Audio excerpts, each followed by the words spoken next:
एखादा सणवार असेल किंवा आपल्याकडे कोणी पाहुणे रावळे यायचे असतील आणि त्यांना जर आपल्याला गोडाचं जेवण करायचं असेल आणि आपण पुरणपोळीचा जर स्वयंपाक ठरवला असेल तर आपली अगदी आदल्या दिवसापासून आपली धावपळ सुरुवात होते की पुरणपोळीचं जेवण करायचं आहे.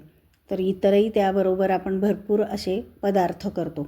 तर पुरण करण्यासाठीच आपल्याला खूप वेळ लागतो. अगदी पसारा पण खूप होतो, भांडेसुद्धा खूप पडतात आणि अगदी व्यवस्थित होईल की नाही याचीसुद्धा आपल्याला शाश्वती नसते.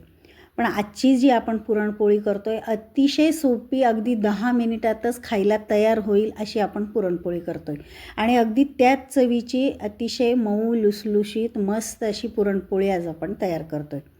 चला तर मग ही पुरणपोळी आपण कशी बनवायची ती पाहूयात. तर आज मी घेतलेलं आहे हरभऱ्याच्या डाळीच्या ऐवजी आपण फुटाण्याच्या डाळींचं आपण पुरण करतो आहे. तर 2 वाट्या मी फुटाण्याच्या डाळ्या घेतलेल्या आहेत, त्याला डाळवंसुद्धा म्हणतात. आता ह्या अगोदरच भाजलेल्या असतात त्यामुळे आपण आता मी डायरेक्ट कढईमध्येच घेतलेत 2 वाट्या. आता गॅसवर ठेवून हलकंसं गरम करायचं आहे, भाजायचं नाही. अगदी थोडंसं आपल्याला जे सादळलेल्या वगैरे असतात त्या फक्त गरम करून घ्यायच्यात आणि थंड व्हायला बाजूला काढून ठेवून दिले. आता तोपर्यंत त्यासाठी आपल्याला काय गूळ आणि साखर वापरायची. तर 2 वाट्या डाळवं घेतलं आहे तर त्यासाठी आपण पाऊण वाटी गूळ आणि पाऊण वाटी साखर एका भांड्यामध्ये मी काढून घेतलेली आहे. तर तुम्हाला जर फक्त गुळाचं करायचं असेल तर 1.5 वाटी तुम्ही गूळ वापरू शकता आणि त्यामध्ये 1 वाटी पाणी घेतलं आहे आणि आता आपल्याला फक्त मिक्स करून घ्यायचं आहे पाण्यामध्ये गूळ आणि साखर. हवं तर तुम्ही थंड पाण्यामध्ये सुद्धा अगदी मिक्स करून घेऊ शकता किंवा मग गॅसवरती अगदी हलवून फक्त आपल्याला पाण्यामध्ये गूळ आणि साखर ही विरघळून घ्यायची. तर बघा आता ही विरघळलेली आहे. आता लगेच आपण गॅस बंद करायचा, याचा पाक वगैरे काहीही करायचं नाही. तर आता हे डाळवं आहे जे तर आपले थंड झालेत. आता हे मिक्सरला आपण फिरवून घेऊयात. तर 2 बॅचमध्ये आता हे डाळ्या जे आहेत तर ते आम्ही अगदी बारीक पीठ करून घेतलं आहे आणि हे आपल्याला चाळून घ्यायचं आहे. तर चाळून अशासाठी घ्यायचं आहे की त्यामध्ये वर काही थोड्याशा डाळी राहतात किंवा जे डाळीचं अगदी कडक भाग जे असतो तो जो असतो तर ते सुद्धा चाळणीतून वर राहतो आणि अगदी बारीक स्मूथ असं पीठ आपल्याला मिळतं. म्हणून आता हे एकदा आपण चाळून घेऊयात. तर बघा आता हे जे पीठ आहे आपलं चाळून तयार झालं आहे. वर बघा हे पहा अशी एखादी अर्धी डाळसुद्धा राहते आणि कडक भाग असा वर राहतो, म्हणजेच पुरण आपलं अगदी स्मूथ मऊ असं होतं. तर बघा अशा पद्धतीने मी सगळं चाळून घेतलं आहे.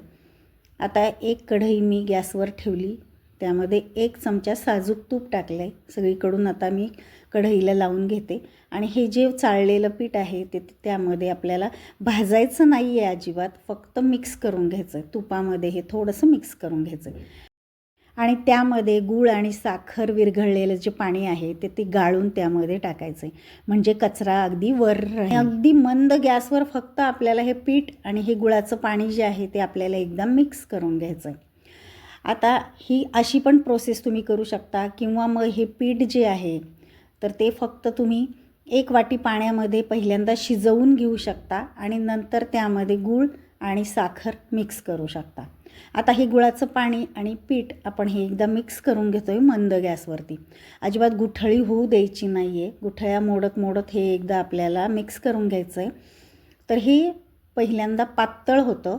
आता त्यामध्ये अगदी चवीनुसार चिमूटभर मीठ घातलं आहे. पुरणामध्ये मीठ जर घातलं तर पुरणपोळी अगदी चविष्ट होते, खूप छान लागते चवीला. तर बघा गुठळ्या मोडत हे मी मिक्स करून मंद गॅसवरती हे पुरण जे आहे ते आपण आता परतून घ्यायचं आहे.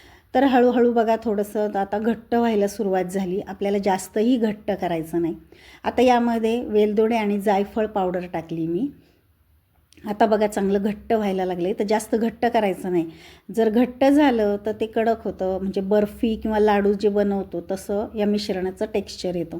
तर जास्त घट्ट करायचं नाही. अशा पद्धतीचं टेक्स्चर आलं की आपण गॅस बंद करायचा आहे. आता कढई बघा मी खाली उतरवलेली आहे. तर तुम्ही जास्त अगदी घट्ट करू नका, त्याचं टेक्स्चर अगदी लाडवासारखं किंवा बर्फीसारखं येईल. आता हे थंड होतं आहे तोपर्यंत आपण आता पुरणपोळीचं पीठ मळून घेऊयात. तर त्यासाठी आता 2 वाट्या मी गव्हाचं पीठ घेतलं आहे, अगदी बारीक दळलेलं पीठ आहे, चाळून घेतलं आहे मी आणि अर्धी वाटी मैदा घेतला आहे. आता त्यामध्ये मी चवीनुसार मीठ घातलं आहे, थोडीशी हळद घालायची आणि त्या चमच्याने आता हे सगळं एकदा मिक्स करून घ्यायचं आहे. आपण दरवेळेस पुरणपोळीला जसं पीठ मळतो तसंच पीठ हे मळून घ्यायचं.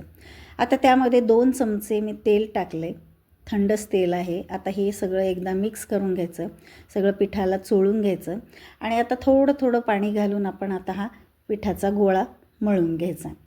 आता दरवेळेस आपण जे चपातीचं पीठ मळतो त्यापेक्षा थोडंसं सैलसर आणि मऊ असं छान मळून घ्यायचं हे पीठ. तर थोडं थोडं पाणी घालून हे पीठ मी चांगलं मळून घेते.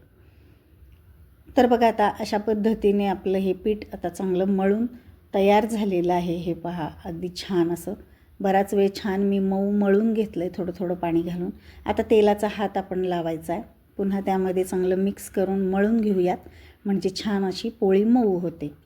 आता चांगलं मळून झाल्यानंतर त्याला थोडंसं तेल लावून झाकून आपण बाजूला ठेवून देऊयात. तोपर्यंत आपण पुरण कसं झालं आहे ते पाहूयात. तर बघा आता पुरण बघा अशा पद्धतीने चांगलं घट्ट झालं आहे.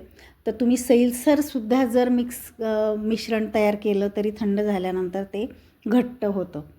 तर आता गुठळ्या मोडत मोडत आपण हे चांगलं हे केलेलं आहे, फिरवलेलं आहे, परतलेलं आहे. तर अशा पद्धतीने थोडंसं कोमट आहे, अजून थोडंसं थंड झालं की अजून घट्ट होतं.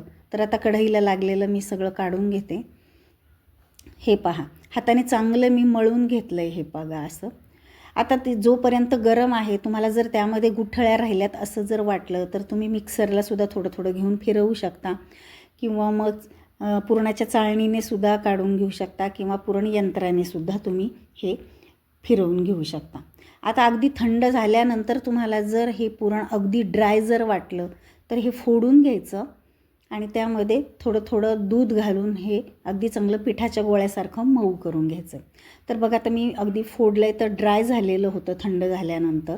त्यामध्ये थोडं थोडं दूध, म्हणजेच मी पाववाटी दूध, पूर्णतः पाववाटी दूध त्यामध्ये बसलं आहे. थोडं थोडं घालून तुम्ही आपण इतर वेळेस जसं पुरण करतो मऊ असं छान, तर तशा पद्धतीचं होईपर्यंत तुम्ही थोडं थोडं दूध घाला किंवा थंड पाणी जरी घातलं तरी चालेल, पण दुधाने छान असं मऊ होतं. तर मी पाववाटी पाणी घालून हे पुरण चांगलं मऊ असं करून घेतलं आहे. हे बघा अशा पद्धतीने त्यामध्ये छान असं. तर तुम्ही परतताना थोडीशी हळदसुद्धा घालू शकता रंग येण्यासाठी. आपण काहीही न घालता छान असा रंग आलेला आहे पुरणाला. तर आता मी पिठाचा थोडासा छोटासा उंडा तयार करून घेतला आणि त्यापेक्षा मोठा आपल्याला पुरणाचा पण गोळा तयार करून घ्यायचा. हे बघा अशा पद्धतीने आता आपण पुरणपोळी तयार करून घ्यायची. तर मस्त असा पुरणाचा गोळा तयार झाला आहे. आपण दरवेळेस पुरण करतो तसं मऊ असं. आता पिठाची छोटीशी अशी पारी लाटून घेतली मी आणि त्यामध्ये आता हा पुरणाचा जो गोळा आहे तो ठेवून आता हे पूर्ण बंद करून घ्यायची ही पारी. मोदक जसा तयार करतो, आता हे वर जसं आलेलं आहे टोक, तर ते आपण थोडंसं काढूनही घेऊ शकतो किंवा तसंच आपण दाबून घ्यायचं आहे. आता कोरड्या पिठामध्ये बुडवून हाताने असं आपण आता सगळीकडे हे पुरण जे आहे तर ते अगदी चांगलं पांगवून घ्यायचं आहे. हाताने थापून सगळीकडे पसरलं जातं आणि आता हलक्या हाताने छान अशी पोळी लाटून घ्यायची. तर बघा आता इतर वेळेस जे पुरण करतो तशाच पद्धतीचं हे पुरण आपलं तयार झालं आहे. फक्त पुरण करताना एवढी काळजी घ्यायची, जास्त पुरण परतवायचं नाही किंवा जास्त कडक करायचं नाही. तर ही जी पुरणपोळी आहे अगदी आपल्याला 10 मिनटातच आपल्याला ही पुरणपोळी खाण्यासाठी तयार होते. आता एखाद्या वेळेस आपले पाहुणे रावळे अचानक येतात, त्यावेळेस आपण पुरणपोळीचा सुद्धा बेत अचानक ठरवूसुद्धा शकतो अशा पद्धतीने पुरणपोळी केली तर. तर बघा आता अशी आपली पोळी जी आहे आपण तव्यावर टाकली, तर आता गॅस फुल करून आपण आता ही पोळी भाजून घेऊ शकतो. तर बघा आता तेल लावलं आहे, तुम्ही तूपही लावू शकता आणि बघा आता मस्त अशी ही पोळी आता फुगायला लागली. तर आपण हरभऱ्याच्या डाळीचं पुरण जसं करतो तसं मस्त अशी ही पोळी मऊ लुसलुशीत होते आणि टम्म फुगलीसुद्धा जाते. हे पहा आपली मस्त अशी पुरणपोळी खाण्यासाठी रेडी झाली. तर बघा अशा पद्धतीने आता पुढच्यासुद्धा पोळ्या ज्या आहेत त्या मी करून घेते. तर बघा अशा सगळ्या मस्त अशा पोळ्या ह्या आपल्या फुगलेल्या आहेत. तर यासोबत आपण तूपसुद्धा घेऊ शकतो, दूध घेऊ शकतो.